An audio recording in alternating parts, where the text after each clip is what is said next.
আমাকে বলেছিলেন মাতিন সাহেব, আরএসএস সব কিন্তু হিন্দু নয়, অনেক মুসলমান আরএসএস আছে আপনাদের ভিতরে। সেদিন ছোটনদার কথা আমরা বিশ্বাস করতে পারিনি 16 আনা।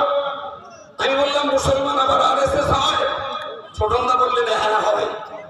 আজকে আমরা দেখতে পাচ্ছি মুসলিম পার্সোনাল ল বোর্ডের ডাকে তবলিগ, দেওবন্দি, ফুরফুরাবি, জামাত ইসলামী, আহলে হাদিস, হিন্দু, মুসলিম, শিখ, ইসাই আমরা সবাই যখন এক ছাতার তলায় ইমানি জজবা দেখিয়ে কিছু বিক্ষিপ্ত মানুষ তারা আবার আলাদা আলাদা করে স্বপ্ন দেখছেন এরা আরএসএস এর দালাল নয়, তার কোনো প্রমাণ আছে?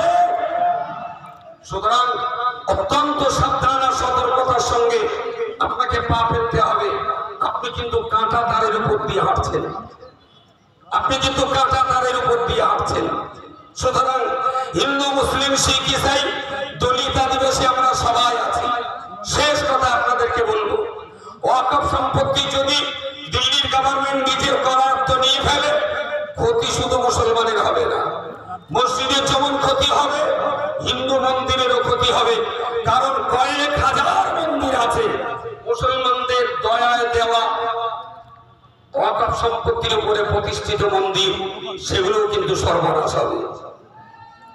সুতরাং ওয়াকফের কারণে যদি মুসলমানের মাদ্রাসা ক্ষতি হয়, দেশের হাজার হাজার আইসিডিএস, প্রাইমারি, হাই স্কুল, অনেক কলেজ কিন্তু আছে ওয়াকফ সম্পত্তির উপরে, যেখানে হাজার হাজার হিন্দু ভাই বোনেরা তারাও পড়াশোনা করছে।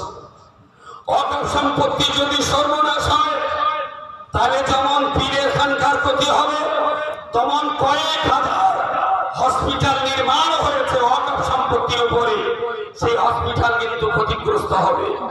সুতরাং হিন্দু ভাইদেরকে বিনয়ের সঙ্গে বলবো, যে আন্দোলনটা শুধু মুসলমানদের আন্দোলন ভাবলে আপনারা ভুল করছেন।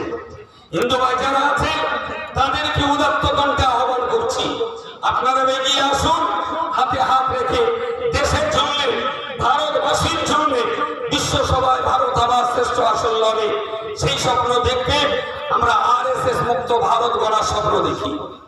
আপনাদের সবাইকে অনেক অনেক ধন্যবাদ, এত কষ্ট করে এসেছেন। যারা দাঁড়িয়েছেন আর একবার বসতে বলছি, এখন বক্তব্য রাখবেন।